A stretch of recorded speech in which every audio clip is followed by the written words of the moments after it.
Muito boa noite, bom dia e boa tarde também para aqueles que nos acompanham em horários aí alternativos, em outros lugares, outras partes do mundo, e também aqueles que nos acompanham em outros dias, né? Essa nossa aula aqui, nosso podcast da Bíblia IBNU, hoje falando sobre a carta aos Hebreus. Eu já quase mandava um carta de Paulo aos Hebreus aqui, não quero revelar meu time, porque na verdade a gente não sabe quem é o autor de Hebreus, mas existe muita discussão a respeito desse assunto, e como a gente tem visto aí nas últimas semanas, essa é uma carta extremamente importante, extremamente rica para a igreja, para essa igreja que está sendo instruída ali naquele momento, enquanto essa carta circulava nas igrejas ainda no final do primeiro século e depois também nos séculos seguintes. E também nós temos agora aqui assuntos de extrema importância na caminhada, e a gente vai ver hoje dois capítulos que são muito interessantes. O capítulo 6, a gente vai ver um pedacinho do final do capítulo 5, o capítulo 6 todo, e o capítulo 7, que também é bastante instrutivo, traz bastante orientação a respeito aí do papel e da pessoa de Cristo Jesus. E hoje comigo aqui está a querida Ellen, já participou com a gente de outros podcasts, de outras reuniões como essa aqui. E também temos o Saião, que não está escondido, ele está chegando. A gente espera que ele consiga, ele estava em deslocamento, vai chegar daqui a pouco e vai entrar também para trocar umas figurinhas com a gente aqui em época de álbum de Copa, né? Falar em trocar figurinha sempre é interessante. Mas assim, Ellen, querida, seu boa noite aí para o pessoal, para a gente começar a avaliar e entender um pouco mais sobre essa carta tão importante para a gente. Boa noite, Jonathan, e boa noite, pessoal, vocês que estão aqui. Boa noite, bom dia, boa tarde. O Cláudio falou na quarta-feira que esse é umas boas-vindas atemporal. Você que vai assistir depois também. Você está aqui hoje numa proposta muito legal, hein? Muito legal, porque se você está aí em busca de alguém para interceder por você, para ser o seu sacerdote, se você está precisando de um governo na sua vida, de um rei, nós vamos caminhar por esse caminho aí, um caminho muito bom. Você está no lugar certo, não sai daqui e envie esse link, porque a gente está no comecinho para pessoas que você também quer abençoar, que você quer enriquecer a noite de sábado, porque essa noite promete. Excelente. E a gente começa finalizando a análise do capítulo 5, né? Que é o capítulo 5, que já apresenta essa figura muito interessante, muito importante, que é narrado lá no Gênesis, que é o Melquisedeque, e a sua interação lá com Abraão. Nós vamos ver isso depois, novamente, aqui na nossa aula, mas ele encerra o capítulo 5 com uma advertência, e assim, é o meu estilo de advertência, eu vou falar logo para vocês, é aquela advertência que é uma voadora. O pessoal fala assim, amigo de verdade não é aquele que chega para apartar a briga, é aquele que chega já dando uma voadora. Eu já ouvi falar isso em algum lugar, não sei se é por aí. O pessoal aqui diz que é uma voadora no pâncreas. Exato, é bem para já desarmar o adversário, né? Porque ele faz um apontamento aqui a respeito do comportamento da igreja como um alerta muito, muito, muito sério e muito importante. Olha o que diz lá no verso 11 do capítulo 5 e sequência. Quanto a isso, temos muito que dizer, coisas difíceis de explicar, porque vocês se tornaram lentos para aprender. Embora a essa altura já devessem ser mestres, vocês precisam de alguém que lhes ensine novamente os princípios elementares da palavra de Deus. Estão precisando de leite e não de alimento sólido. Quem se alimenta de leite ainda é criança e não tem experiência no ensino da justiça. Mas o alimento sólido é para os adultos, os quais, pelo exercício constante, tornam-se aptos para discernir tanto o bem quanto o mal. Então, ele já abre essa sessão aqui, que nós vamos entrar já no capítulo 6 daqui a pouco. A gente até combinou aqui antes de enrolar ao máximo esse horário, porque vem um assunto tão complicado que eu estou esperando o Saião entrar para ele responder. senão a gente vai ter que responder aqui quem estudou. Mas não vai Nós estamos querendo fugir dessa declaradamente aqui. Nesse início aqui, a gente vê um alerta, e assim, eu gosto muito de fazer pontes, né? Eu não me lembro quem foi, se foi o Rubem Alves que falou que o teólogo é um construtor de pontes e dizia que faz uma conexão do passado com o presente. Mas se você se coloca na posição do escritor aqui, ele escreve para essa igreja, eu fico imaginando qual circunstância e qual situação ele estava vivendo para dizer para esses que estão lendo a sua carta que eles precisam crescer na fé, que eles precisam ampliar o seu conhecimento e se aplicar, né, como diz aqui, ao alimento sólido para os adultos, os quais pelo exercício constante,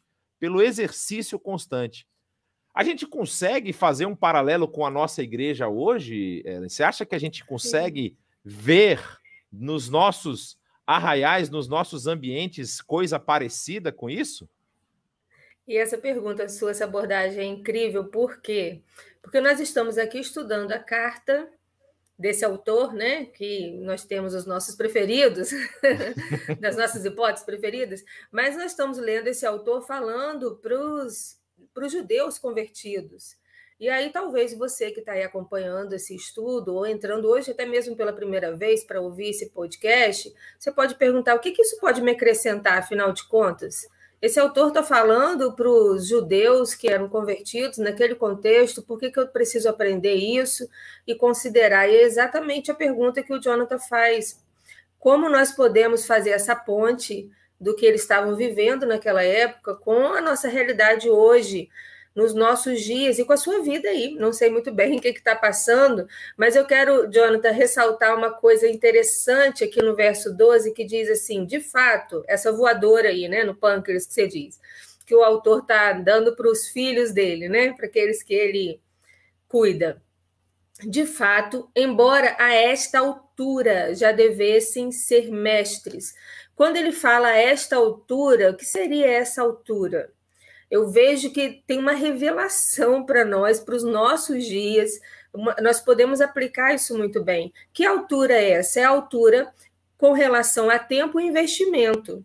Né? Ele está dizendo assim, vocês já deveriam ser mestres, né? A conversa de vocês já deveria ser outra, baseado em quê? Né? A essa altura, o tempo que a gente tem investido em vocês. Então, o tempo que vocês caminham e a quantidade de conteúdo que vocês recebem, investimento da minha parte como autor, né, e de todos que estão investindo em vocês, vocês já deveriam estar num nível de maturidade. Para mim, isso se torna revelador, porque tempo, conteúdo e investimento não torna uma pessoa madura espiritual. Engraçado que nós falamos sobre maturidade espiritual quarta-feira passada no podcast de Provérbios, né? Era muito pertinente ali os capítulos que a gente estava estudando. Então, esse povo, eles precisavam, eles já deveriam ser maduros na fé, ao ponto de não correrem o risco. Aqui eu quero também fazer uma outra ponderação. Maduros na fé, a ponto de não correrem um risco de apostasia. Então, parece aqui que a apostasia é uma coisa de menino na fé, né? Fica parecendo assim, né? Uhum. Alguém que está nos primeiros passos ali, e fica constatado de que um tempo caminhando, recebendo cuidado e recebendo conteúdo bom, né?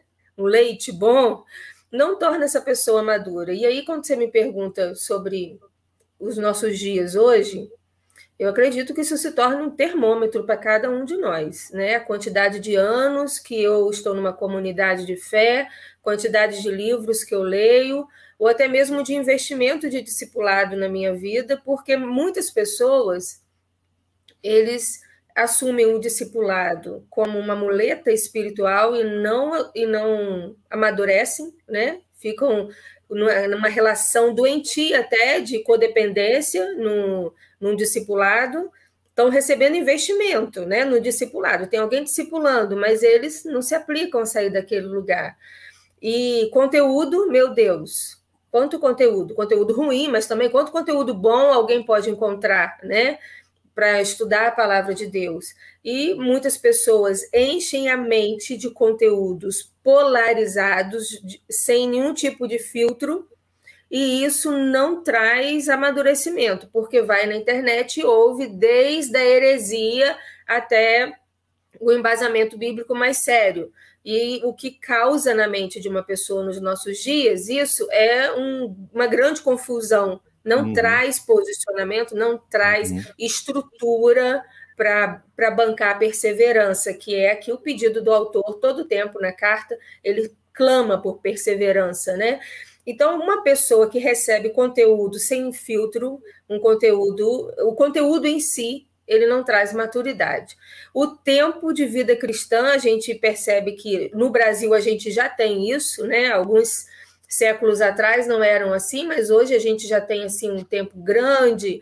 Antigamente nós tínhamos muitas pessoas convertidas, recém-convertidas nas igrejas. Hoje a gente já tem os filhos dos convertidos, né? Que nascem ali naquele ambiente de comunidade de fé.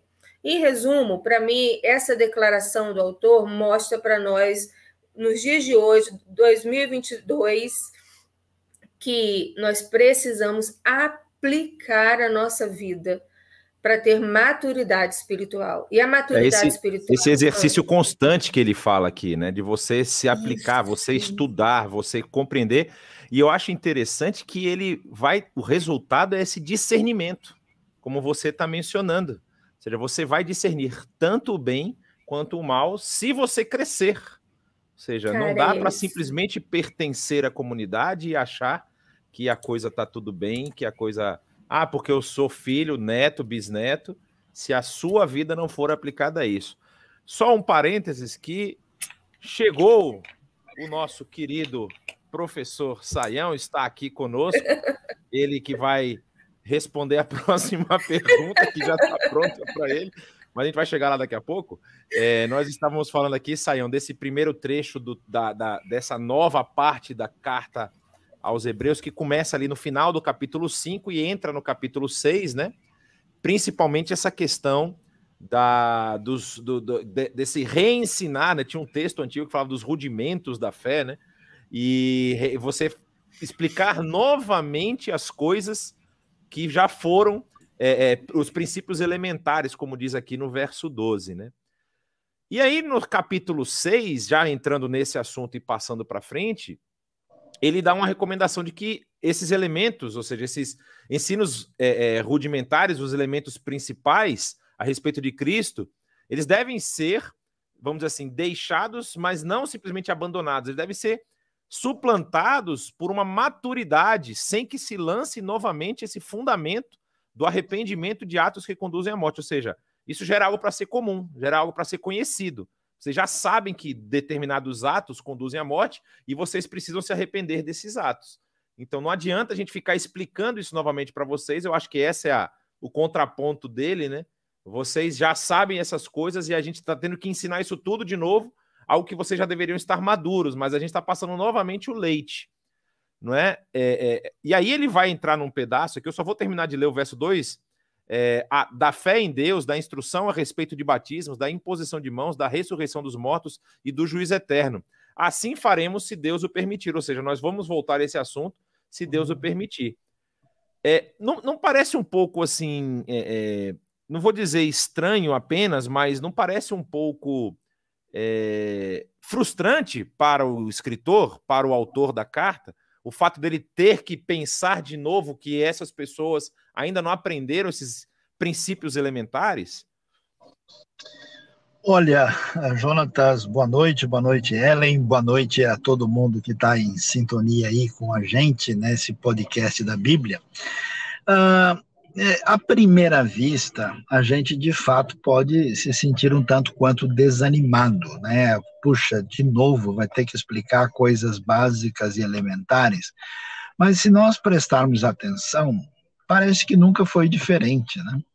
Quando a gente vai ver, por exemplo, os discípulos de Jesus, a gente lê, vamos dizer, Lucas capítulo 18, verso 34, 35, 36, Jesus vai dizer que os discípulos até então não tinham entendido nada do que haveria de acontecer com ele. E esses discípulos tinham Jesus todo o tempo com ele, e parece que, como se dizia na linguagem mais antiga, a ficha não caía, né? E quando nós lemos, Hebreus é uma carta aí que pega essa década de 60, um pouco antes da destruição do templo, né? E então ela é paralela a essa época das cartas de Paulo, aí no seu momento, especialmente as cartas da prisão, uma época próxima, né? E quando você lê as outras cartas de Paulo, você percebe que o pessoal também não entendeu direito o negócio, né? Por isso é necessário essa postura, essa rota de correção, essa rota de retomar, né, o entendimento das coisas, primeiro porque não era tão fácil assim o pessoal ter material disponível, né, para estar lembrando constantemente. A fé era passada oralmente, surgiam, o próprio mundo judaico já era muito dividido em termos de ênfases, e aí a pessoa entendia que o Messias chegou, que ele é o Salvador, começa a sofrer oposição, a cabeça embaralha, né? Então eu acho que a coisa aí vai numa direção oposta, né? Que é um chamado à paciência de quem ensina. Por isso que o autor, porque se o autor tivesse realmente perdido as esperanças, ele nem ia mandar a carta, falar, já era, agora já deu, nem adianta fazer nada, mas ele manda e insiste. E ele insiste de maneira tão extraordinária e monumental que vocês veem aí toda essa cristologia elaborada, né? Que traz uma leitura, é quase uma teologia do Antigo Testamento, para entender quem é Cristo, né? Então, a gente vai enfrentar esse desafio e quem está na posição de ensino precisa lembrar disso, que de vez em quando tem que abrir aí o depósito de leite ninho, né? Tirar as latas, tudo que tem bastante leite para distribuir. Perfeito. Eu acho que a posição de quem... Eu faço muito essa ponte para os nossos dias, né? O Saião dá aula, a Ellen dá aula, eu dou aula também. E a gente vê, às vezes, assim, no olhar das pessoas, quando você explica uma coisa que a pessoa nunca tinha pensado, como brilha, né?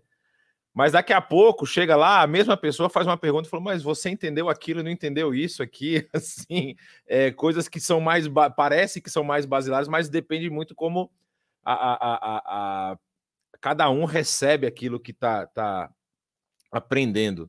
Mas a gente vê na sequência do capítulo 6 um texto que é o texto, talvez assim, eu até estava brincando aqui com ela nos bastidores antes, que eu acho que a Suzy marcou essa viagem missionária justamente no capítulo 6 para ela não ter que resolver esse problema aqui.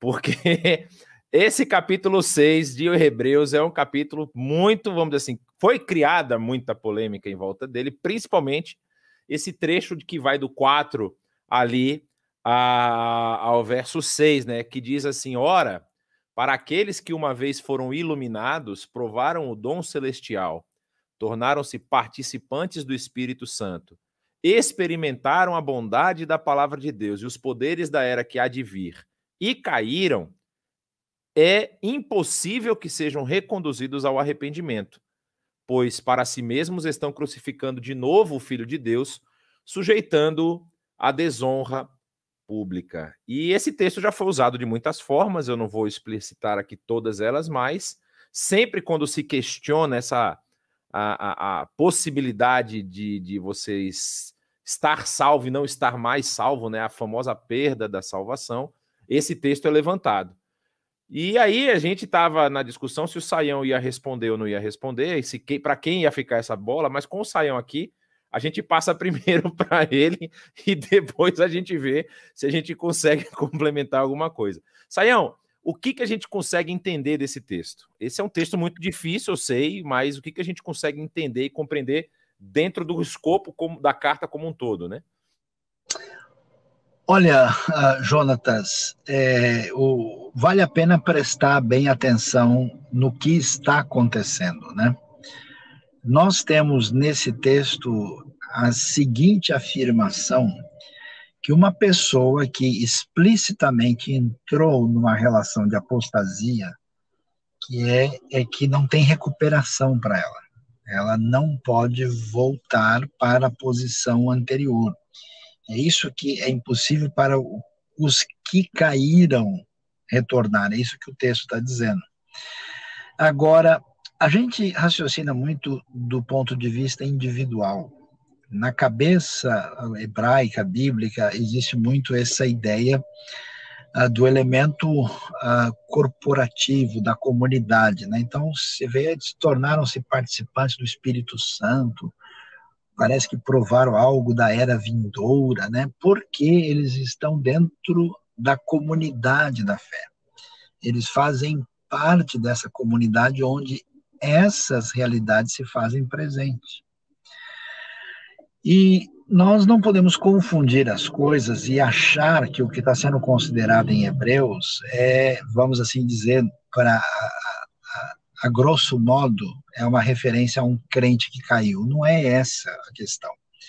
Não é um indivíduo que cometeu um pecado, alguém que errou em alguma área e tem uma situação em que ele precisa de arrependimento. Não, apostasia é outra coisa. A apostasia significa, né, vamos dizer, entre aspas, uma postura de descrer em Cristo. Significa negar a fé, significa rejeitar a Cristo e dizer que tudo aquilo que você um dia falou e pensou, afirmou sobre Cristo é tudo bobagem, que não tem nada a ver. Então, nesse caso, a figura do apóstata é a figura daquele que teve uma oportunidade de alguma maneira, estar próximo dos benefícios do Evangelho, sem dar sinais de ser plenamente um nascido de novo, e que nesse ambiente limítrofe aí, ele dá marcha ré, nega a fé e rejeita. Isso é especialmente claro porque aqui no caso, esse pessoal, que são todos judeus, estão recebendo algum tipo de enfrentamento e confrontação a partir de uma perspectiva que tinha a ver com a visão farisaica, ou quem sabe até também dos saduceus, né, sobre a fé, e que depois de uma certa pressão pegavam e rejeitavam tudo, voltavam atrás. Então, a figura do apóstata não é a mesma do que o indivíduo que tropeça na fé, do que erra, do que comete um pecado, que é sempre chamado ao arrependimento e à restauração. Agora, então a gente pergunta, e como é que a gente sabe, então, quem é de fato um apóstata? Qual é a resposta? A gente não sabe. Quem sabe é Deus. Então é um pouco bobagem da nossa parte ficar tentando marcar, né, o indivíduo. Aquele ali, ele está com, olha o nariz dele, o nariz de apóstata, né? Olha, o penteado é de um apóstata, né? A gente não tem condição de definir isso. O texto serve de advertência. Ó, se você entendeu, e de fato o que é o Evangelho, quem é Cristo, e depois de tudo, você ainda tem coragem de dizer, não, tudo isso é bobagem, eu estou negando explicitamente, eu estou, entre aspas, descrendo, e isso atinge um nível profundo da vontade da pessoa, da sua decisão, isso significa que a pessoa gastou o seu cartucho de deliberação e ela não tem retorno.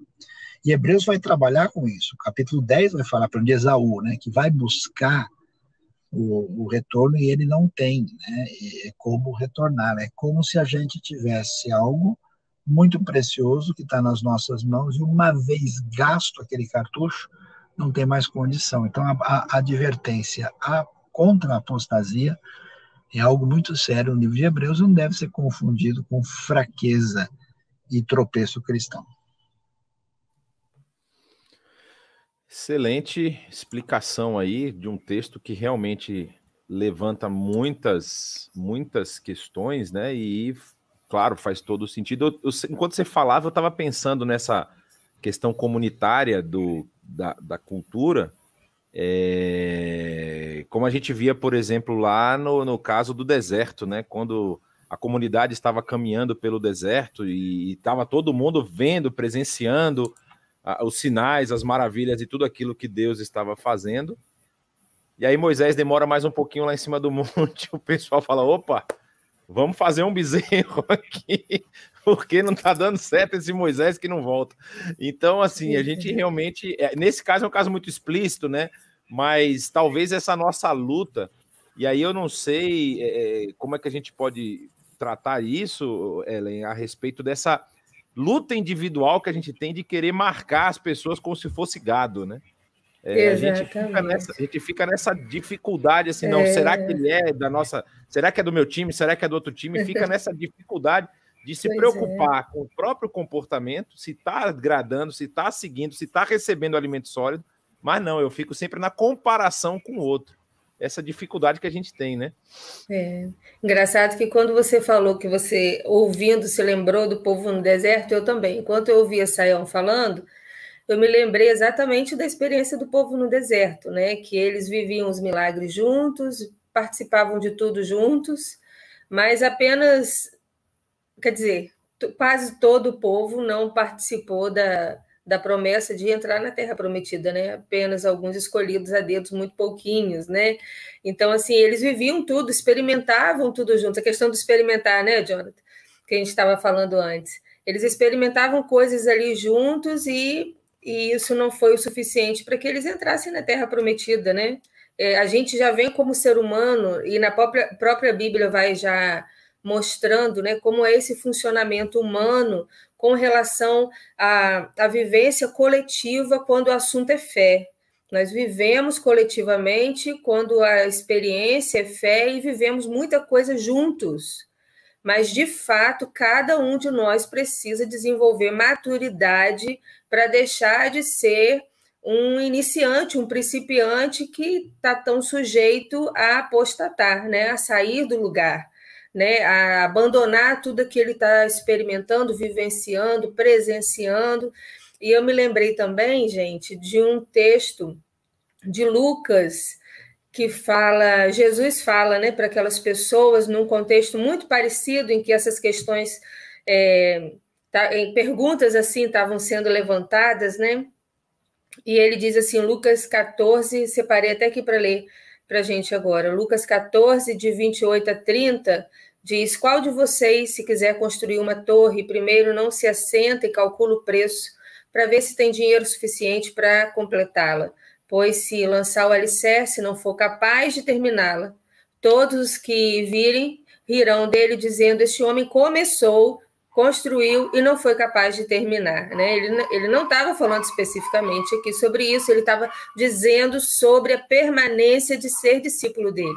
Né? Ele estava dizendo àqueles que estavam seguindo a ele, né? Vocês precisam me amar acima de tudo, de pai, de mãe, era nesse contexto. Então, avaliem bem para que vocês, iniciando essa caminhada, vocês não apostatem, vocês não descubram que vocês não dão conta de pagar o preço de levar a cruz todos os dias, que era o que ele estava dizendo naquele momento, né? Da mesma forma, qualquer de vocês que não renunciar a tudo que possui não pode ser meu discípulo. O sal é bom, mas se ele perdeu o sabor, como restaurá-lo, né? Mesma questão, né? Se apostatou, como vai ser restaurado, né? Como que a gente vai se restaurar? E aí a gente lembra também da parábola do semeador, daquelas sementes que foram lançadas e que não deram resultado, né? Elas não produziram.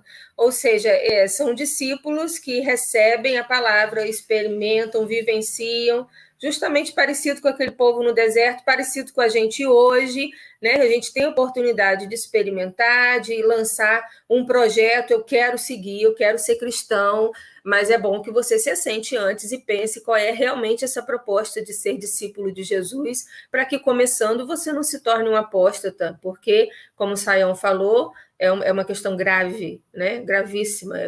Você está, para você, crucificando Cristo novamente, e aí você está numa situação perigosa espiritual, né? Mas eu me lembrei desses links, assim como você lembrou aí do Antigo Testamento. Quando o Sayão estava mencionando a questão do próprio, quando a gente falou antes do instrutor, né, daquele que está passando o conteúdo que ele tem que ter, na verdade, é um chamado à paciência. Eu me lembro da passagem de Jesus indo por Samaria, quando eles tentam entrar na comunidade e a comunidade não os recebe. E aí, 2 discípulos de Jesus, né, o Tiago e o João, falando: Senhor, vamos orar aqui, vai descer fogo. Vamos acabar fogo, com isso tudo. A resposta de Jesus para mim é emblemática. Vocês não sabem de que espírito vocês são, né? Então, assim, esse é um recado direto para a gente. Falou: presta atenção, que espírito que vocês estão seguindo aí, porque vocês precisam estar atentos. E aí ele complementa aqui o texto em Hebreus, falando: pois a terra que absorve a chuva, que cai frequentemente e dá colheita proveitosa àqueles que a cultivam, recebe a bênção de Deus. Mas a terra que produz espinhos, fazendo talvez até dá para fazer até um link com a questão do semeador que a gente acabou de falar, né? A terra que produz espinhos e ervas daninhas, ela é inútil e logo será amaldiçoada. Seu fim é ser queimada. E o final de tudo que nós estamos falando aqui é justamente essa questão da permanência. Amados, mesmo falando dessa forma, estamos convictos de coisas melhores em relação a vocês, coisas próprias da salvação. Deus não é injusto. Ele não se esquecerá do trabalho de vocês e do amor que demonstraram por ele, pois ajudaram os santos e continuam a ajudá-los. Queremos que cada um de vocês mostre essa mesma prontidão até o fim, para que tenham a plena certeza da esperança, de modo que vocês não se tornem negligentes, mas imitem aqueles que, por meio da fé e da paciência, recebem a herança prometida. Eu acho que, só para a gente fechar esse pedaço aqui, né?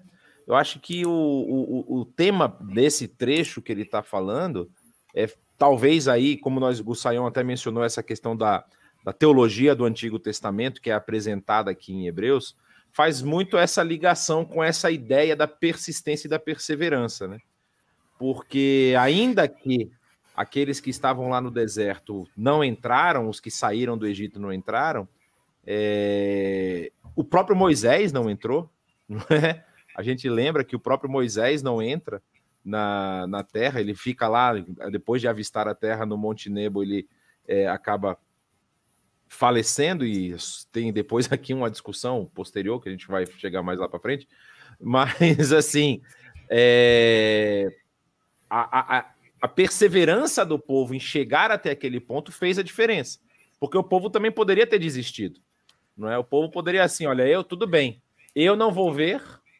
Eles já tinham recebido esse recado de Deus lá em Cades Barneia, quando teve o problema dos espias, mas eles vão até a porta.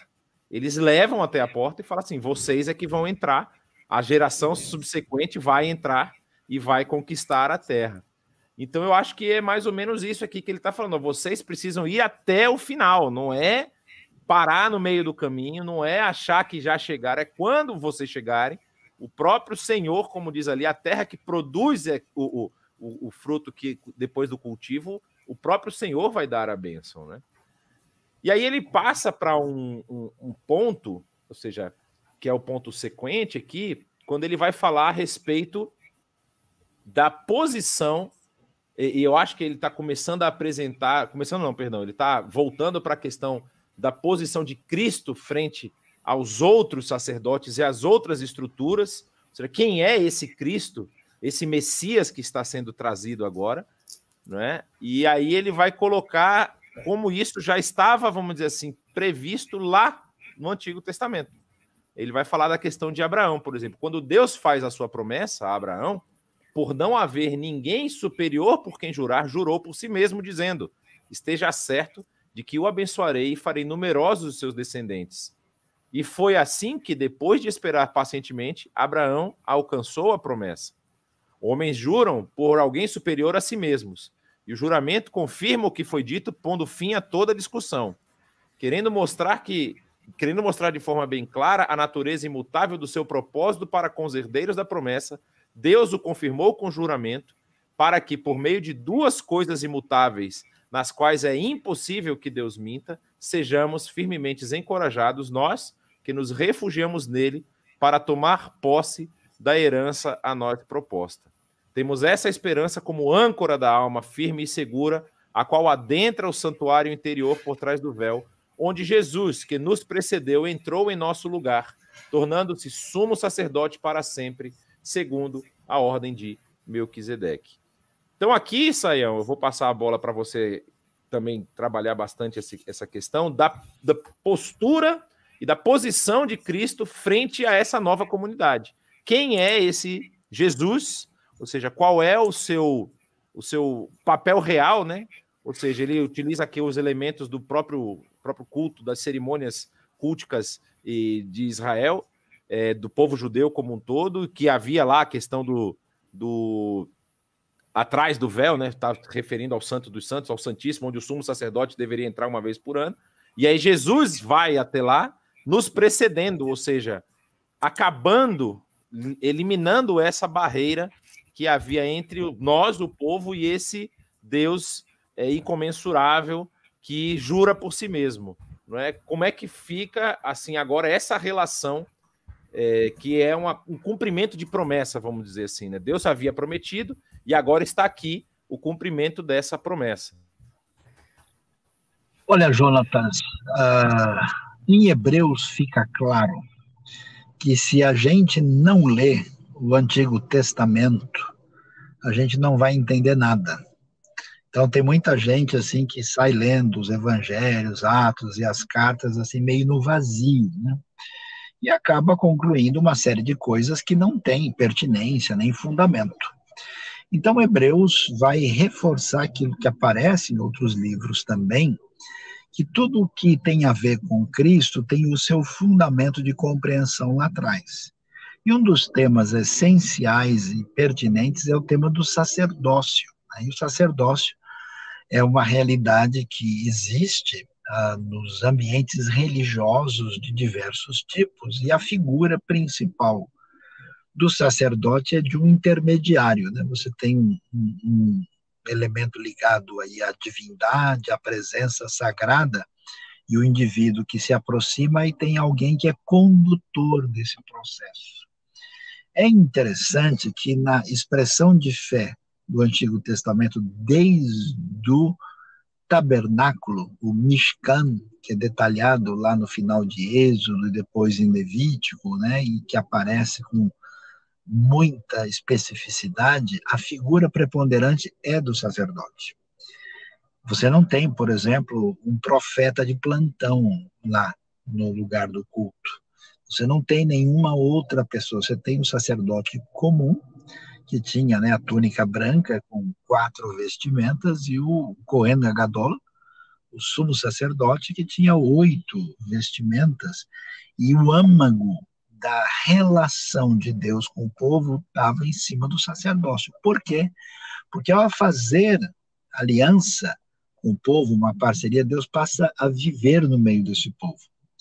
Mas esse povo não tem condições de ter aproximação de Deus, relacionamento, comunhão. Isso é impossível em função da fragilidade do pecado. Então, o mecanismo gracioso da parte de Deus para permitir essa aproximação e essa comunhão se dá pelo exercício do sacerdócio, que envolvia os 5 sacrifícios detalhados a partir de Levítico, capítulo 1. Você tem o holocausto, você tem a oferta de cereais, a oferta de comunhão, né, ou oferta pacífica, que é o Shelamim, né, e a oferta pela culpa, a oferta pelo pecado, quer dizer, tudo passava por esse caminho sacerdotal e pelo tabernáculo, incluindo o lugar santo e santíssimo. E então, para quem está educado, né, na tradição judaica, nós estamos na época do templo, né, quando o pessoal vem e eles tomam banho ritual, eles passam ali pela mikveh, eles entram ali pelas portas de Hulda, vão chegar no pátio dos gentios, depois vão entrar no Ezrat Nashim, parte das mulheres, depois, no caso dos homens, entram ali no lugar, né, mais interno, para depois isso que vai ser feito em favor deles atingir o lugar santo e até mesmo santíssimo. Então é o âmago de tudo. Então, quando ele diz que Jesus entra por trás do véu, isso quer dizer que ele é o supra-sumo do sacerdócio. Ele está exercendo uma função, porque para dizer quem é Cristo, por que não tem sentido abandonar Cristo e voltar atrás? Porque ele é superior aos anjos, ele é superior a Moisés, ele é o nosso descanso, ele é tudo aquilo para onde tudo que foi revelado aponta. E aí chega num ponto assim que mexe com a cabeça de todo mundo, porque ele é sacerdote pleno e que vai fazer para nós esse trabalho de intercessão, intervenção em favor do nosso pecado e da nossa culpa. Agora tem um detalhe complicado, né? Qualquer que é judeu nesse momento vai saber que Jesus não é exatamente um levita, ele é da tribo de Judá. Ele não pode ser um coeno. Então, que história é essa de ter um sumo sacerdote aí que está fora do padrão? Né? Esse é um sumo sacerdote que não está seguindo. E aí vem entrar a história do Melquisedeque. Aí o Melquisedeque eu vou deixar para vocês aí resolver, né? E a pergunta é essa: como é que Jesus é da ordem de Melquisedeque? Jesus não conversando com ele, fizeram algum tipo de parceria aí? Porque isso é vital, né? E é uma discussão muito importante no livro de Hebreus. Eu não sei, aí, Ellen vai minha responder. gente.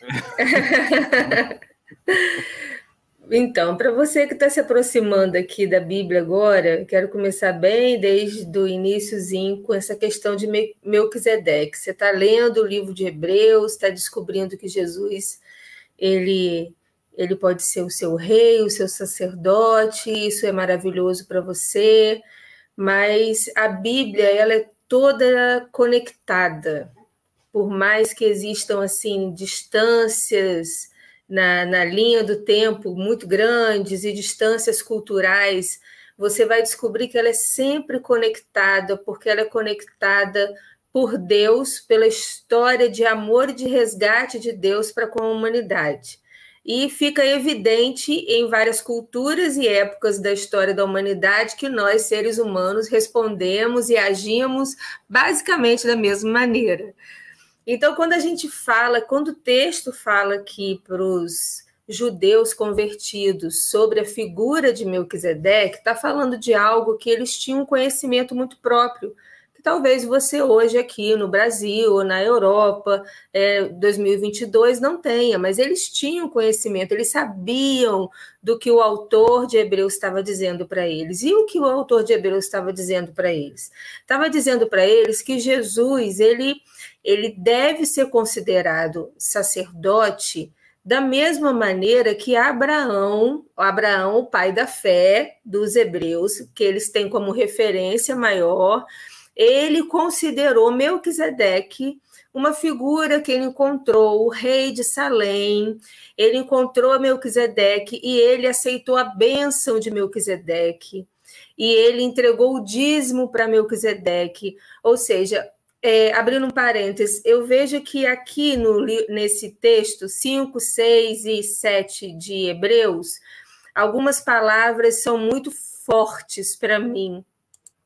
E uma dessas palavras que para mim são muito fortes é promessa, perseverança e discernimento. A gente vai entender que em todo momento a gente está tratando de uma promessa, uma promessa que não se esgota com o tempo, ela é atemporal, ela é unilateral. A promessa de Deus para com o povo. E perseverança é fundamental para se viver a promessa que foi cumprida, o resultado dessa promessa, o cumprimento dessa promessa.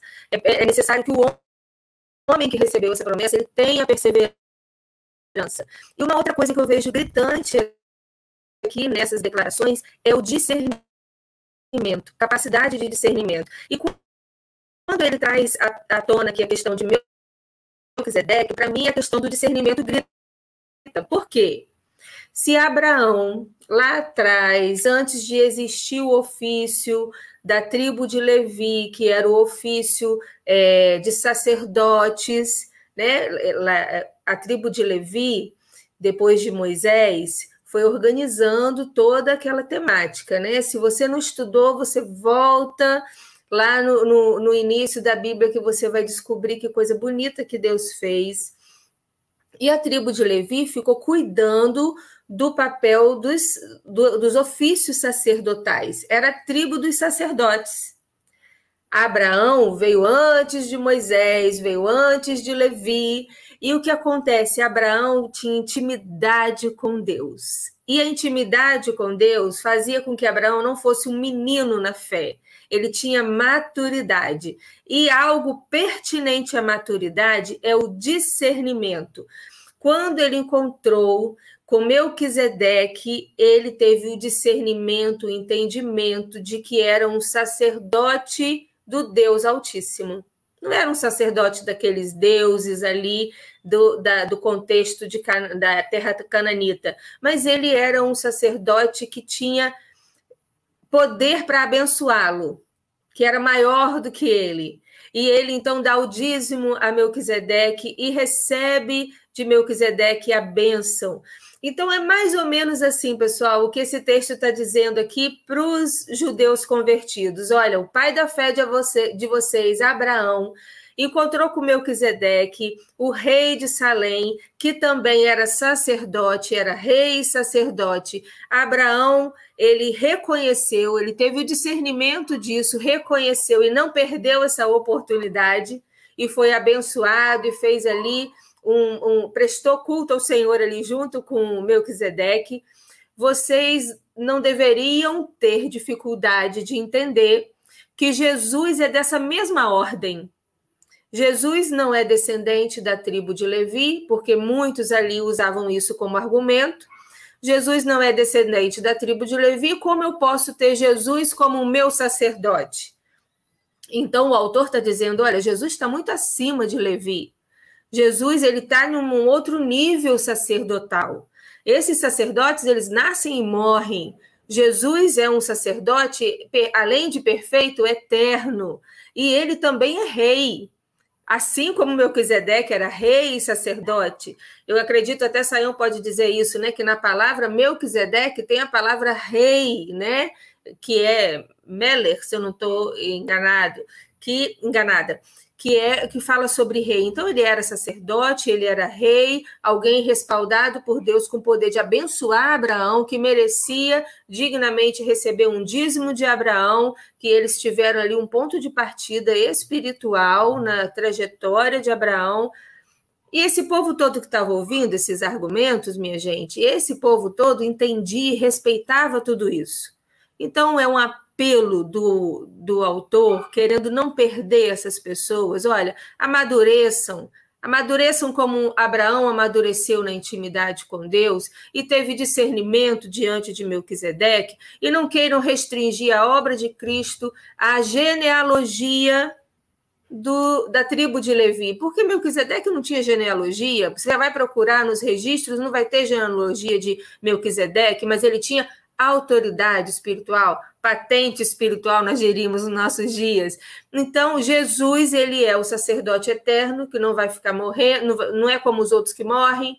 Ele é quem pode de verdade representar vocês. Por isso, iniciei aqui convidando você que está precisando de um sacerdote, um intercessor, você que está precisando de um rei, alguém que governe a sua vida.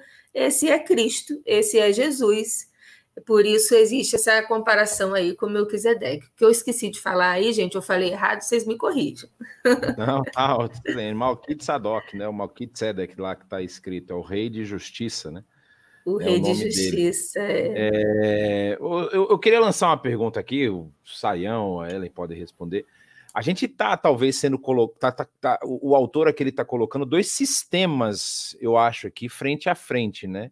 E mostrando talvez, eu não sei, eu sempre tive essa impressão de quando a gente vê essa apresentação de Jesus como um sacerdote, e eu acho que o que a Ellen falou faz todo sentido, né? De vocês talvez estão aí buscando genealogias, né? Ou seja, não é essa a preocupação agora, porque Jesus ele vem de uma outra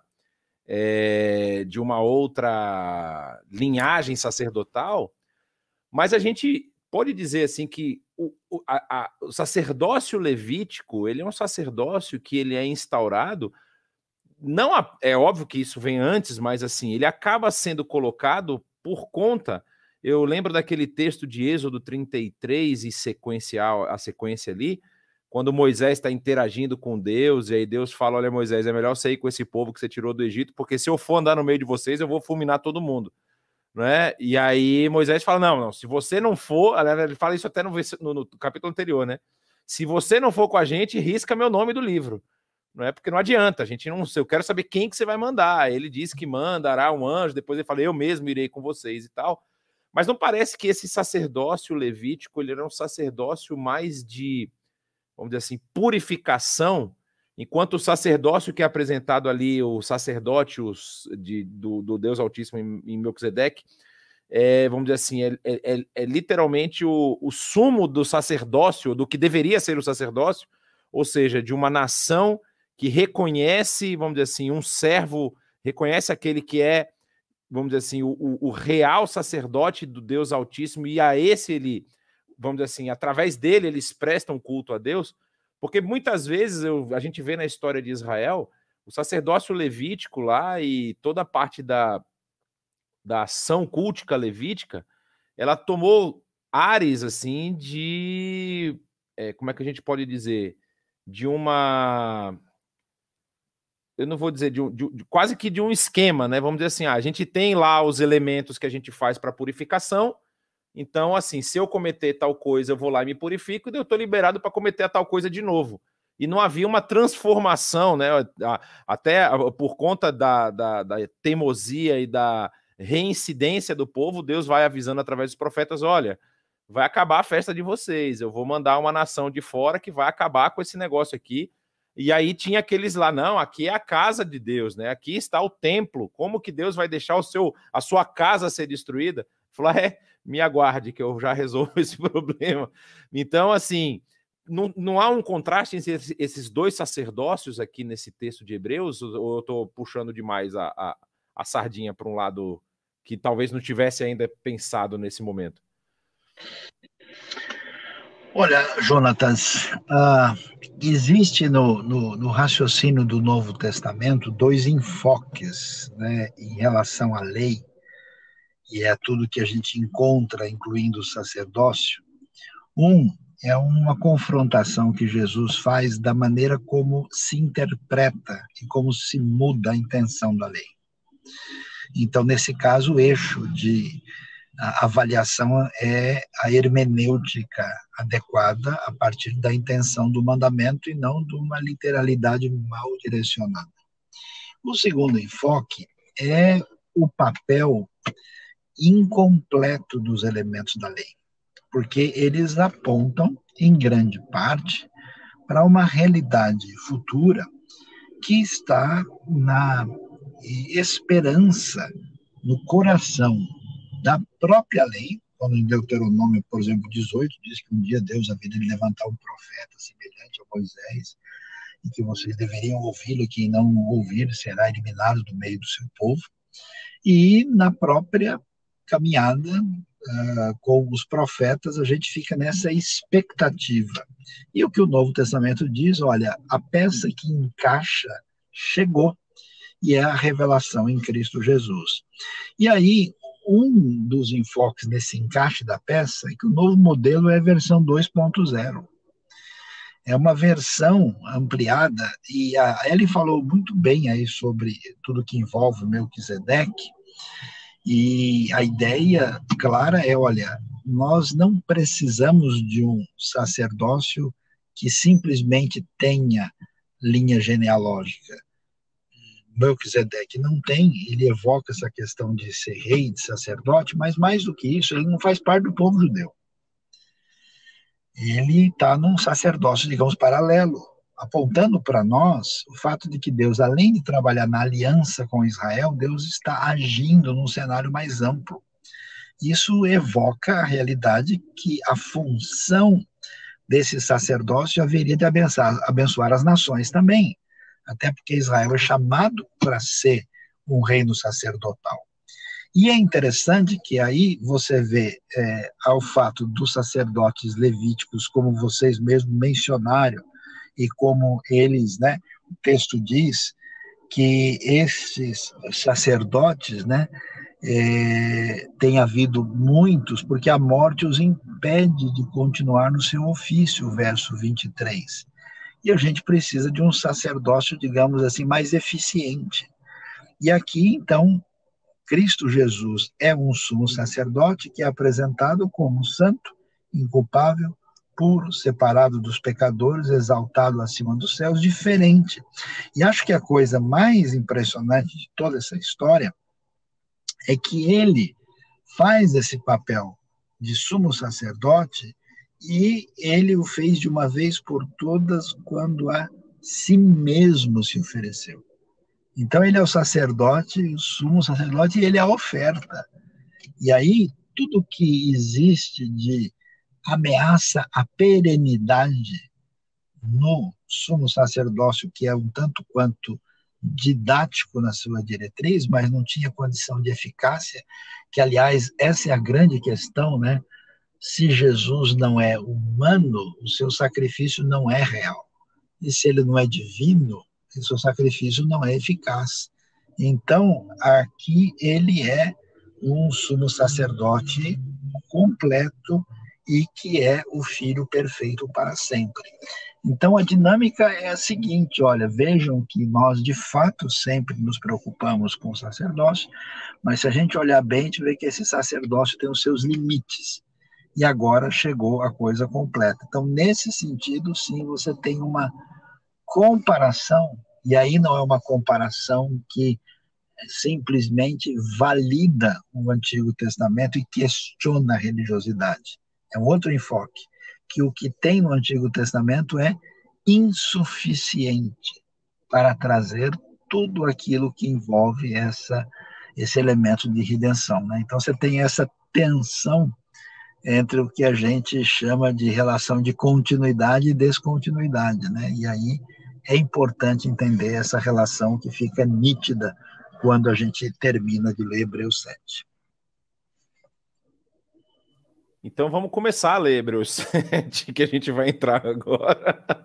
Mas foi bom que o Sayão já esclareceu isso, que a gente vai entendendo mais do que está sendo apresentado aqui, porque o autor da carta aos Hebreus vai explicar um pouco mais quem é esse Melquisedeque, né? E fala, esse Melquisedeque, rei de Salém e sacerdote do Deus Altíssimo, encontrou-se com Abraão quando este voltava, depois de derrotar os reis, e o abençoou. E Abraão lhe deu o dízimo de tudo. Em primeiro lugar, seu nome significa rei de justiça. Depois, rei de Salém, que quer dizer rei de paz. Sem pai, sem mãe, sem genealogia, sem princípio, nem dias, nem fim de vida. Veio semelhante ao Filho do Homem, ele permanece sacerdote para sempre. Considere a grandeza desse homem, até mesmo o patriarca Abraão lhe deu o dízimo dos despojos. A lei requer dos sacerdotes, dentre os descendentes de Levi, que recebam dízimo do povo, isto é, dos seus irmãos, embora estes sejam descendentes de Abraão. Este homem, porém, que não pertencia à linhagem de Davi, recebeu os dízimos de Abraão e abençoou aquele que tinha as promessas. Sem dúvida alguma, o inferior é abençoado pelo superior. No primeiro caso, quem recebe o dízimo são homens mortais. No outro caso, é aquele de quem se declara que vive. Pode-se até dizer que Levi, que recebe os dízimos, entregou-os por meio de Abraão, pois quando Melquisedeque se encontrou com Abraão, Levi ainda não havia sido gerado. E aí ele faz a semelhança com Jesus. Se fosse possível alcançar a perfeição por meio do sacerdócio levítico, visto que em sua vigência o povo recebeu a lei, por que haveria ainda necessidade de se levantar outro sacerdote segundo a ordem de Melquisedeque e não de Arão? Certo é, quando há mudança de sacerdócio, é necessário que haja mudança de lei. Ora, aquele de quem se dizem essas coisas pertencia a outra tribo, da qual ninguém jamais havia servido diante do altar. Pois é bem conhecido que o nosso Senhor descende da tribo de Judá, da tribo da qual Moisés nada fala quanto ao sacerdócio. O que acabamos de dizer fica ainda mais claro quando aparece outro sacerdote semelhante a Melquisedeque, alguém que se tornou sacerdote não por regras relativas à linhagem, mas segundo o poder de uma vida indestrutível. Porquanto sobre ele é afirmado: tu és sacerdote para sempre, segundo a ordem de Melquisedeque, uma citação do Salmo 110, né? A ordenança anterior é revogada, porque era fraca e inútil, pois a lei não havia aperfeiçoado coisa alguma, sendo introduzida uma esperança superior, pela qual nos aproximamos de Deus. Então, só para a gente pegar tudo isso que a gente já falou bastante a respeito dessa questão, a respeito da posição de Melquisedeque, de Abraão, em relação à tribo e ao sacerdócio levítico, e também como Jesus aqui se coloca agora como sendo da mesma linhagem, da mesma ordem de Melquisedeque. Eu acho que é interessante ele pegar esse ponto, né? Ou seja, não há o registro da morte, do nascimento, da genealogia e da morte de Melquisedeque.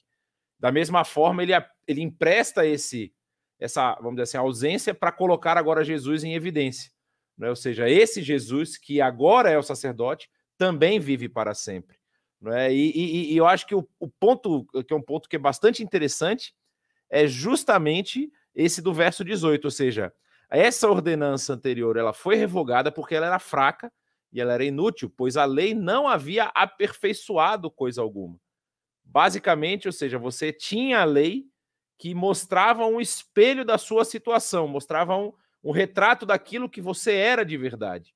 E aí agora vem uma nova esperança superior que nos dá a possibilidade de nos aproximarmos de Deus. Eu não sei se vocês querem comentar alguma coisa sobre isso, mas eu acho essa questão fantástica aqui, né? Essa substituição dessas duas, vamos dizer assim, ordenanças, dessas duas regras, né? Ou seja, se houve uma mudança de sacerdócio, também tem que haver uma mudança da lei que está em vigor, né? Como ele diz ali no início desse trecho que a gente leu. Se vocês quiserem comentar alguma coisa sobre isso, são bem-vindos. Eu vou fazer um comentário aqui, porque eu não consigo passar por esses textos sem fazer os comentários que fazem o meu coração disparar, assim, literalmente, enquanto eu estou lendo essas versões, essas declarações. No verso 9 aqui, acho uma coisa super interessante, que diz assim: pode-se até dizer que Levi, que recebe os dízimos, entregou-os por meio de Abraão. A Bíblia ela me faz rir e me faz chorar. E quando ele fala isso, pode-se até dizer que Levi, que recebe os dízimos, o entregou por meio de Abraão. Eu sei e já li muita coisa aí, o pessoal tem uma criatividade enorme de falar muitas coisas, né? Que eu nem vou repetir, né? Muita coisa criativa se diz com relação a isso, que, do meu ponto de vista, não merece ser repetido, né? Como se tivesse uma representação, assim, uma coisa atemporal, atravessando esse momento, né? Um negócio assim que eu entendo que não é a proposta do texto. Mas quando eu leio isso daqui, dá vontade de rir, porque imagina um professor numa sala de aula citando um exemplo óbvio, né, e deixando a gente meio que sem resposta. Ou seja, quando ele está dizendo para o povo que está valorizando tanto os méritos de Jesus à luz da linhagem dele, né? Você não é da tribo de Levi, né? E aí o autor vem aqui e diz assim: olha, é bem possível que, uma vez sendo descendente de Abraão, né, a tribo de Levi estivesse ali dando ofertas para esse sacerdote que não tem genealogia. Eu acabo transformando para mim, na minha leitura, numa piada, né? Porque as pessoas estavam tão interessadas em respaldar o sacerdócio de Jesus através da linhagem da tribo de Levi, e ele diz assim: olha, aqui Levi nem existia. Então, Abraão, que vem antes de Levi, ele representa todas as tribos, né? Porque ele é o pai. Então, ele estava dando o sacerdócio, ele estava dando o dízimo dessa tribo para esse sacerdote que não tem nem genealogia. Então, gente, por favor, deixa a ficha de vocês caírem, que a gente está tratando aqui de algo muito acima desses pormenores que vocês estão se apegando aí. Nós estamos falando desse nível de sacerdote. E, gente, assim, de verdade, sem demagogia nenhuma, eu vou lendo isso daqui junto com vocês, eu sinto uma quentura no meu peito, assim, é físico, é na minha carne, sabe? Eu sinto uma quentura, porque Jesus como o nosso sacerdote, Jesus como o nosso rei, é o que faz toda a diferença na nossa vida, né? Eu não sei viver hoje sem Jesus agindo na prática e diariamente, porque a minha demanda é diária, diariamente como o meu rei e o meu sacerdote, né? Então, eu vou deixar para Sayão falar as coisas mais teológicas e eu vou me permitir falar essas coisas mais emocionais, porque eu fico muito apaixonada com toda essa declaração que está sendo dita aqui, né? Todo esse fundamento que está sendo dado para esse pessoal que está com dificuldade de perseverança, né? Por um contexto que explica muita coisa, mas que, na verdade, a gente entende através do autor que é porque eles não amadureceram e, por falta de amadurecimento, estão suscetíveis à apostasia, que é algo que depois eles não vão poder voltar atrás, né? Então, eles estão beirando o precipício, né? Eles estão prestes a cometer algo muito terrível, que é a apostasia, porque eles estão deixando de aproveitar o tempo e todo o investimento e todo o conteúdo que eles têm para que eles cresçam de verdade, se amadureçam e tenham conversas de mestres e não de bebês na fé, né? Então, esse lugar é um lugar perigoso, é um lugar em que muita gente apostata, né? A semente é uma semente que não criou raiz, ela ainda está no meio do espinho, pode ser sufocada. Então, tem que ter atenção com isso. Ele está dizendo para esse povo da gravidade do lugar onde eles estão e que eles precisam sair desse lugar para deixarem para trás esse risco todo. E a forma de convencê-los é apresentando Cristo como é, o ministério dele como é, a obra dele como é, e que é maravilhosa e dá conta da nossa demanda de vida, da nossa demanda diária, né? E, ai, gente, eu fico muito romântica diante disso, me perdoe.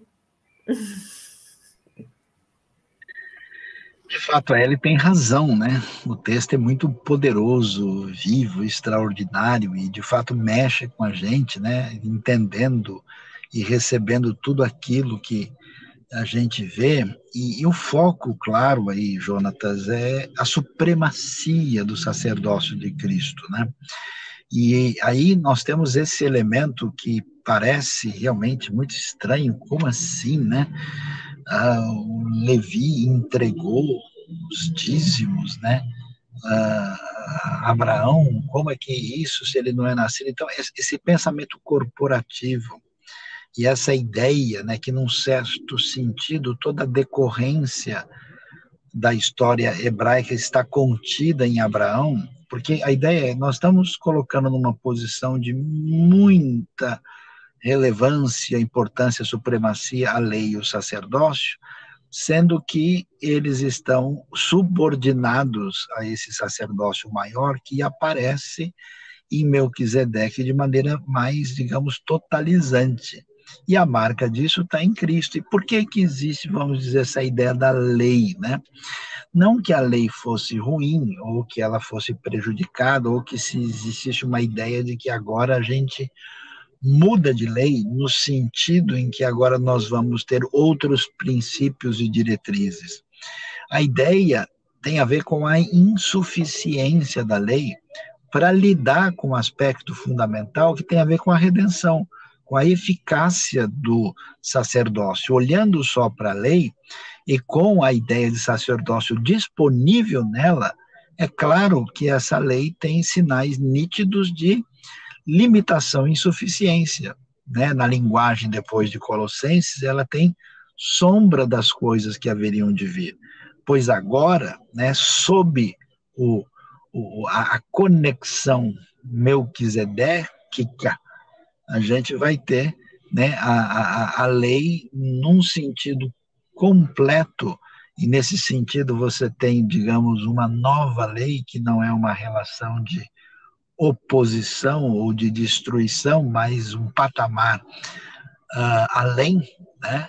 E que ela vai ser plenamente satisfeita por aquilo que significa o sacerdócio de Cristo.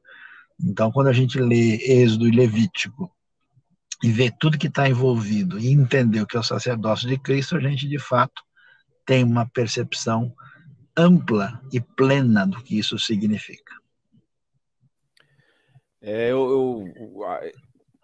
O que fecha para mim é tudo isso que vocês mencionaram, essa questão tão importante que é apresentada aqui nesses capítulos, é justamente esse final ali do verso 19, né? Quando ele vai dizer, a lei não havia aperfeiçoado coisa alguma, mas essa esperança superior, que eu acho que pega justamente isso que o Sayão falou agora, né? Ou seja, o final de todas as coisas que ele está tentando mostrar é justamente a questão redentiva, ou seja, é a redenção. E aí ele diz, ó, é através dessa esperança que nós conseguimos nos aproximar de Deus. Ou seja, antes havia todo uma metodologia com sumo sacerdote, com o sacerdócio dos levitas e tudo mais. E isso não conseguiu fazer o povo chegar à posição que ele precisava chegar. Ou seja, porque ela não conseguia, não era esse o papel da lei. Não é que a lei fosse ruim, a gente vai ter a ver isso, o apóstolo Paulo batendo de frente com essa ideia de que a lei era ruim. Não, ela não era ruim. Ela era necessária. Romanos vai nos dizer isso, né? E aí continua aqui o texto, a gente já está chegando no final do capítulo 7, que ele vai mencionar a questão dos juramentos, ou seja, se a lei mosaica, a lei levítica, né, da lei que determinava o sacerdócio levítico, veio por juramento, essa nova lei também não vem sem juramento, né? Ele citando novamente, aqui eu até abri do meu lado aqui o Salmo 110, no verso 4, quando diz, o Senhor jurou e não se arrependerá, tu és sacerdote para sempre, segundo a ordem de Melquisedeque. Ou seja, Jesus, como diz o texto aqui, a continuação, tornou-se por isso mesmo a garantia de uma aliança superior. Ora, daqueles sacerdotes que tem havido, daqueles sacerdotes tem havido muitos, porque a morte os impede de continuar o seu ofício. Mas, visto que vive para sempre, Jesus tem um sacerdócio permanente. Portanto, ele é capaz de salvar definitivamente aqueles que, por meio dele, aproximam-se de Deus, pois vive para sempre para interceder por eles. É de um sumo sacerdote como este que precisávamos, santo, inculpável, puro, separado dos pecadores, exaltado acima dos céus. Ao contrário dos outros sumos sacerdotes, ele não tem necessidade de oferecer sacrifícios dia após dia, primeiro por seus próprios pecados e depois pelos pecados do povo. Ele o fez de uma vez por todas, quando a si mesmo se ofereceu. Pois a lei constitui sumos sacerdotes a homens que têm fraquezas, mas o juramento que veio depois da lei constituiu o Filho perfeito para sempre. Então, fechando justamente esse pacote, mostrando que agora o sistema sacrificial está cumprido em Cristo Jesus. Ou seja, a ideia de que os sacrifícios, o que eles representavam, e aí até ele menciona aqui 2 sacrifícios, né? Ou seja, o sacrifício pelos próprios pecados, depois o sacrifício pelos pecados do povo. É óbvio que a gente sabe que o sacrifício de Jesus, ele engloba todos esses 2 sacrifícios, mas Jesus não oferece sacrifício pelos seus próprios pecados, porque ele não cometeu nenhuma falha, nenhum pecado. Mas o seu sacrifício, ele é cabal, no sentido de que ele atinge a todas as pessoas, ele é suficiente para limpar o pecado de todas as pessoas, porque é o sacrifício dele mesmo, ele como sumo sacerdote e ele como a oferta, né? E aí a gente encerra esse capítulo falando justamente dessa questão dessa aliança superior, ou seja, nós tínhamos uma aliança mosaica e agora nós temos essa aliança final, derradeira, feita em Cristo Jesus, que a gente chama de nova aliança. O próprio Jesus chamou de nova aliança, o Senhor Jesus chamou lá na ceia, né? Quando ele fala do cálice da nova aliança, ele menciona esse termo para poder dizer claro que, ó, esse sacrifício que vai acontecer, né? Ele estava representando através do pão com o corpo e do sangue com o vinho. Esse sacrifício que vai acontecer é o sacrifício derradeiro. Não vai ter necessidade de outro sacrifício, porque eu estou me entregando pelos pecados de todo o mundo. A gente tem algumas perguntas aqui. Eu achei uma pergunta muito interessante aqui do Wellington, que diz assim: então o autor aos Hebreus usa essa tipologia para mostrar que Jesus não precisa de uma linhagem. Ele é ordenado a exemplo de Melquisedeque, ou seja, ele é ordenado pelo próprio Deus? Essa é a questão, né? Ou seja, já que ele não tem uma linhagem que o determina a sua ordenação sacerdotal, essa ordenação é feita pelo próprio Deus? Fiquem à vontade para escolher aí, bater para o ímpar e responder.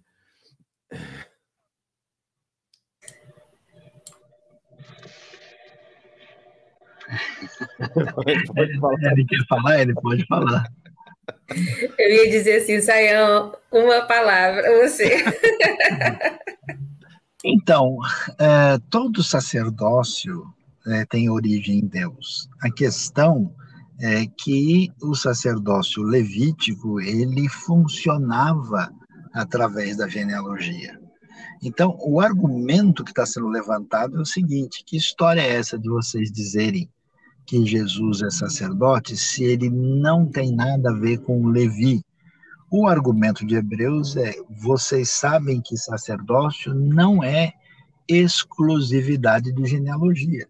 Quando ele fala que Melquisedeque não tem genealogia, não é que ele nasceu do olho d'água, que ele surgiu do nada, ele pulou do disco voador, né? Quer dizer que o texto bíblico não menciona os seus pais e não condiciona o sacerdócio à questão genealógica. E a pergunta que se levanta é por que esse sacerdócio deve ser considerado? Porque o nosso pai maior, Avraham Avinu, a nossa referência, o único sacerdote que ele reconheceu foi Melquisedeque, e não precisou de genealogia. Jesus é do mesmo tipo desse sacerdócio que dispensa o pedigree genealógico, mas os dois sacerdócios são sacerdócios que têm a ver com a ação de Deus na história. E aí, Jonathan e Sayão, eu vou aproveitar essa fala de Sayão para falar algo aqui que não é muito simpático, mas eu não consigo deixar passar, gente. Para todos vocês que estão ouvindo esse podcast e que tem caminhado, né, por comunidades de fé, muito cuidado, porque isso também se aplica ao exercício sacerdotal nos nossos dias. Então, minha gente, o recado da Bíblia, ele é muito leve e consistente. E eu tenho visto, infelizmente, muitas pessoas se oprimindo debaixo de sacerdócio humano. E as pessoas hoje não dizem que são da tribo de Levi, mas elas dizem que receberam imposição de mãos, ou de óleo, ou qualquer recurso, e por isso tem um papel de sacerdócio sobre a sua vida, né? Jesus é esse sacerdote, é isso que o texto está dizendo, né? O sacerdote que nós precisamos, que dá conta da gente, nós já temos, viu, querido? Você que está aí ouvindo, viu, minha querida? Você que está ouvindo, você já tem esse sacerdócio. E, por favor, não deixe ninguém usar de exploração usando esse termo sacerdócio. Eu sei que isso não é muito simpático de ser dito, mas eu tenho assim, uma questão com a minha consciência, eu não posso deixar passar, gente, desculpa. Mas, Eli, você tem toda a razão, né? Porque uma das coisas mais importantes que a gente aprende é o que a gente chama sacerdócio universal, de todos os que seguem a Jesus, né? Então, vamos ser bem claros, vou aproveitar a bola levantada na rede para cortar, né? Não existe ungidão, não existe ninguém que é espiritual e que faça uma oração por você melhor do que você mesmo, não tem nenhum intermediário. O único sacerdote é Jesus. Então, qualquer líder ou pessoa religiosa que entre no meio querendo fazer esse papel de que você chega a Deus só por meio do meu caminho intermediário, isso não está batendo com o ensino de Hebreus do Novo Testamento, né? É a grande libertação que a gente tem com o Evangelho. O meu sacerdote é o Saião. Chegar lá no céu, vou falar, foi ele que me mandou fazer. Eita, então, rapaz, que isso? O Jonathan, eu ia até fundar a igreja do Monte Saião com ele, mas eu vou sair fora, porque o negócio tá meio complicado. Para terminar, tem uma pergunta boa da Carol aqui, que a gente mencionou a questão dos rudimentos lá, dos ensinos basilares, e ela levantou a questão assim, como podemos explicar os fundamentos da fé novamente para alguém que recebeu, ela coloca o leite estragado, né? Alguém decepcionado com doutrinas que foram incutidas, que não são verdadeiras, nós devemos insistir? Eu entendo que muitas vezes sim, porque é o que Paulo faz quando escreve aos Gálatas e quando escreve a outros que, se eles não tomaram o original estragado, o segundo lote veio vencido, né? A coisa estava meio esquisita. E aí a gente não tem condição de ser juiz. No meio dessa história toda, você vai ter gente que vai se estragar mais ainda, vai ter gente que não vai dar ouvido, vai ter gente que vai falar, opa, esse negócio aqui está diferente, deixa eu olhar de novo, né? E até porque no meio instável que a gente tem, no ambiente religioso, com pessoas de todo tipo, com todo tipo de intenção, nem sempre das mais recomendáveis, as pessoas vão receber ensinos problemáticos, desequilibrados e até prejudiciais, né? E de vez em sempre eu lido com pessoas assim que estão com a cabeça totalmente embaralhada, atrapalhada, porque leram, viram, escutaram, interpretaram alguma coisa bíblica de maneira indevida e estão precisando aí de como é que a gente pode chamar aí, de descongestionar, né? Detox. É um detox. Um detox. Eu ia utilizar um termo mais tecnológico, falar um reset. Eu ia falar assim, não. Alguma coisa do tipo.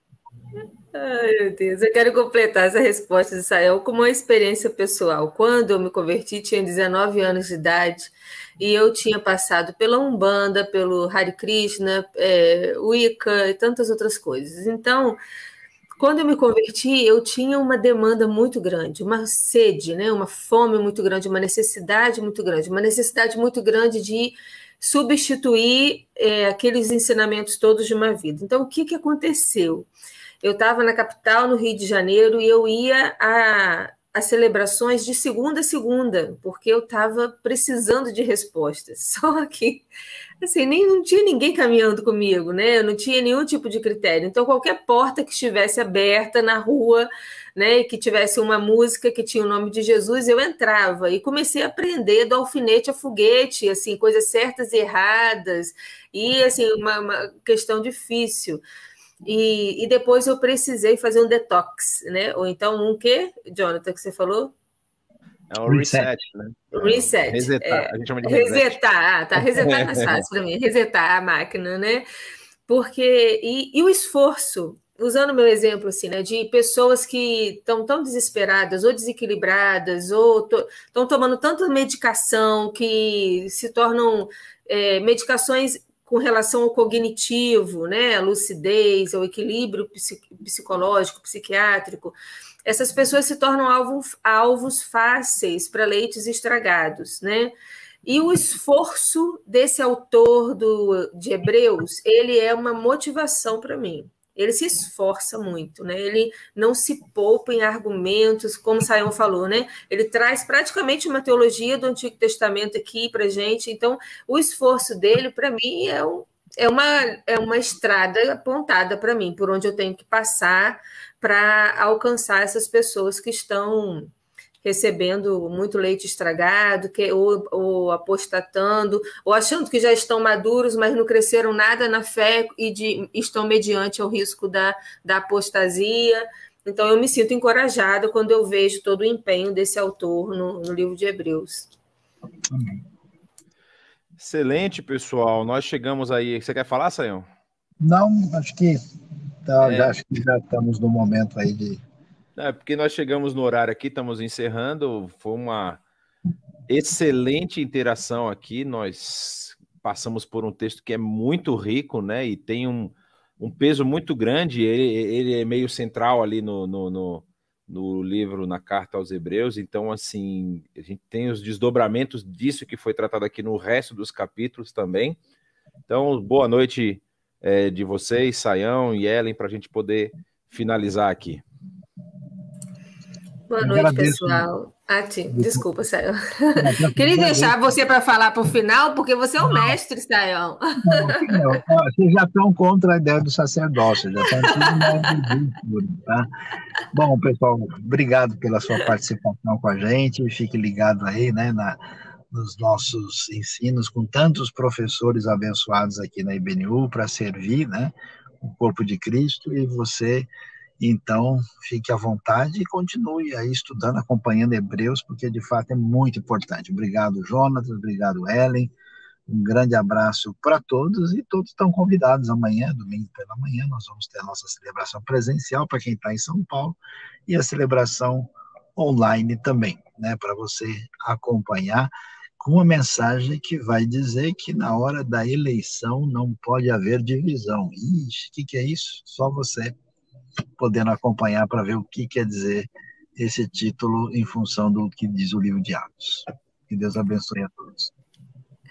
Então, o nosso podcast hoje foi uma preparação, né? Afinal de contas, esse texto aqui. Bom, pessoal, muito boa noite. Obrigada, Jonathan. Obrigada, Sayão. Alegria enorme estar aqui com vocês. E termino dizendo o que disse no início: você tem liberdade para desfrutar de um rei para governar a sua vida. Se você está perdidinho, não sabe o que fazer dela, tem alguém que sabe o que fazer, entrega o governo para ele, porque ele é rei. E se você precisa demais de alguém para interceder por você, assim como nós, Jesus Cristo, ele é perfeito nisso e você não vai se arrepender. É maravilhoso. Boa noite. Amém, amém. Muito obrigado, pessoal, que nos acompanhou até agora. Fiquem sintonizados. Deus abençoe e até a próxima.